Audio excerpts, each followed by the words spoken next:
Hi, we're back.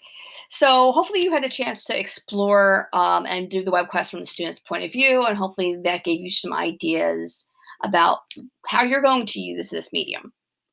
Okay. So before we get to the nitty-gritty of like how to make them, we're going to get into the planning phase, which I think is the most important phase and actually takes the longest for me to accomplish. So think about like what your topic's going to be. How broad or narrow do you want it? Is it more like a case study or is it an overview, an introduction? Is it more about the content or the skills? Ideally you want to balance, but sometimes I'm more about the content and other times I'm more about like teaching a research skill or a writing skill. And when are you going to use it? I find this one's really important. Am I going to use it at the beginning as an engagement and explore a hook? In the middle to kind of ramp the engagement back up and be a formative assessment, or is it going to be used at the end, maybe in place of a test or before a test, almost as a review? There's lots of ways you can use these. So think to yourself, when are you going to do this? Linear. Are you going to do a linear without the task at the end? So that's going to be a short one-day engagement, like a little mini lesson with some real-world connections and some multimedia. Are you going to have the task? Which means it's going to take longer, definitely, for the students to do. So how much time are you willing to assign for this? Or is it going to be nonlinear, like a jigsaw, where they're not going to see necessarily the whole thing, they're going to see their piece of it. And maybe you'll do other assignments where they can share. So these are some things to think about. So once you have your topic chosen, you have your objectives, where in the unit are you planning on using this? And what type of web quest, linear, nonlinear, with a task, without a task? So at this point, I would say pause the video, brainstorm, and get an idea of what you're aiming for. So do that first part of the planning phase and then come back and I'll get you to the research part. Okay, so hopefully at this point, you are ready to move forward. You know your topic, your objectives. I'm going to use them again. And again, these things might change as you do your research, but at least you have a starting point. It's going to help you focus with your research.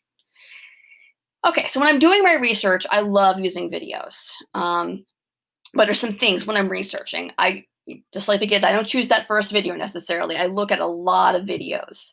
So making a 30-minute web quest might take me 2 hours, right? It takes the kids 30 minutes to complete it, but it took me 2 hours to make the thing because of the research element.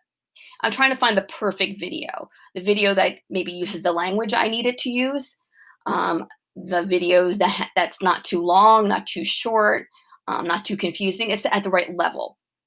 So videos, I usually try to keep them short, and if every now and then I get a video that's really good but long, I'll cut it down using Screencastify.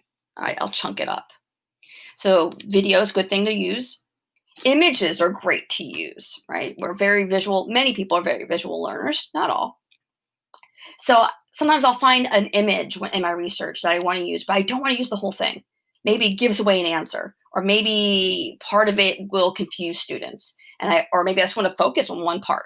How can you box out the image you want to capture on the screen? So some of you might know how to do this great, but for those that don't, I find this a useful tool. If you are a PC, right, if you have Windows 10, you're going to do Windows, Shift, and S. And when you do that, you're going to get your cursor turning to something like this. And let's say I'm going to take a picture, not of the whole screen, but just that piece. And now I've captured it, and I can use it in my web quest or Google Doc or whatever you like. For Mac, it's Shift-Command-4, and same thing, you'll see the same thing, and I can drop and drag to what I want to capture. Okay. So again, videos are really good, images are really good. You're looking for high engagement pieces. Often when I'm doing my research, I'll use search terms like real-world connections, applications, things where it's explaining like why do we have to learn this. Connecting it to their real world. I'll also try to find maybe pieces that are really short but irreverent. I'll use little clips from Conan O'Brien or some, TikTok, something really silly that connects. And I'll use that at the beginning. I won't necessarily use it in the middle of the thing, but I'll use it at the beginning as a little bit of a hook to get them thinking about something. In my research, a lot of times one thing leads to another. So allow time to explore. Sometimes I use a timer. Sometimes I ignore the timer. So let me give you some ideas about how I researched my redox web quest that you might have done. So let's take a look. Okay, so in making this, I knew my topic was going to be redox. Whether you know what that is or not, that's okay. Doesn't matter. Um, so that was my topic, and I was looking for real world connections. I knew my students had already learned a little bit about this topic, the basics. So this wasn't day one. This was like day three, four. And I wanted to connect it to the real world because there's a lot of math, and you can get lost in the math and forget why you're doing the math. So I was typing real world connections and redox, and I came across this idea. So I can zoom up here. Let me go back to the beginning of this. There we go. Okay, sorry there. And I found this little article about why we care. Why do we care about oxidation states? Well, they give an example, a specific example about iron in your blood. Right? You need your blood, right, to be healthy, and you need this oxidation state to be processed to be part of it. So I found this little article, great, and then I went on and I found the video, and it definitely was not the first video I saw on YouTube.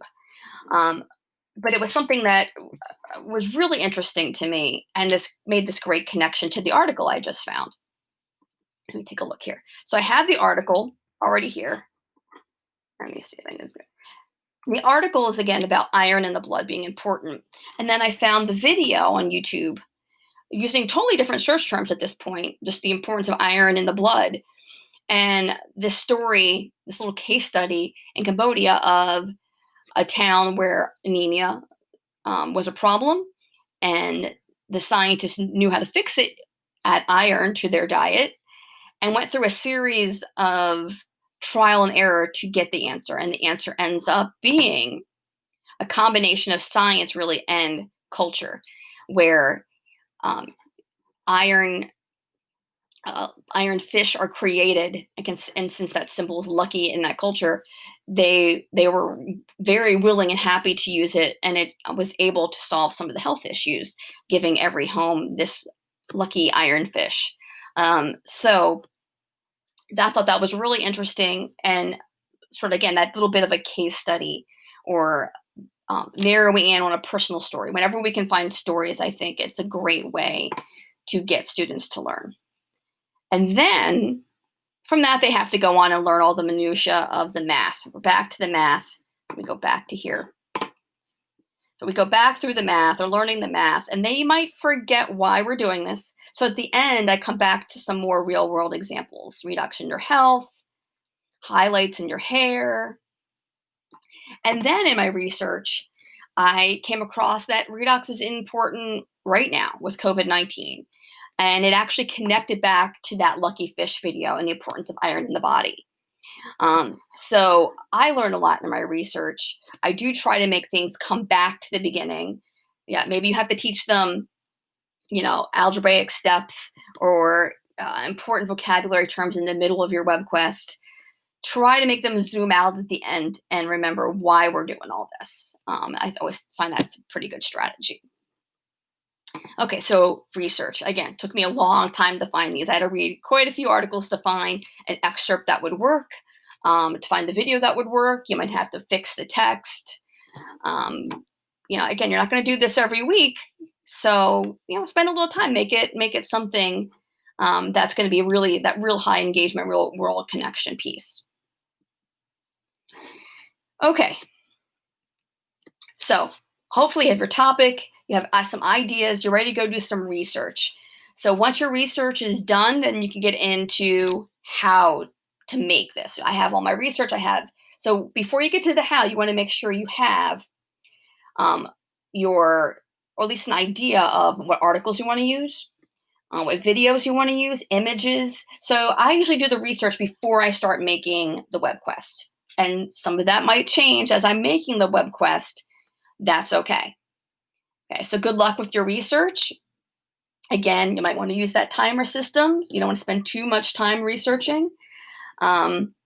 But allow yourself to go beyond that textbook, beyond maybe some of the normal websites you use. Go beyond that Wikipedia, just like we tell our kids. And good luck with the research. Okay.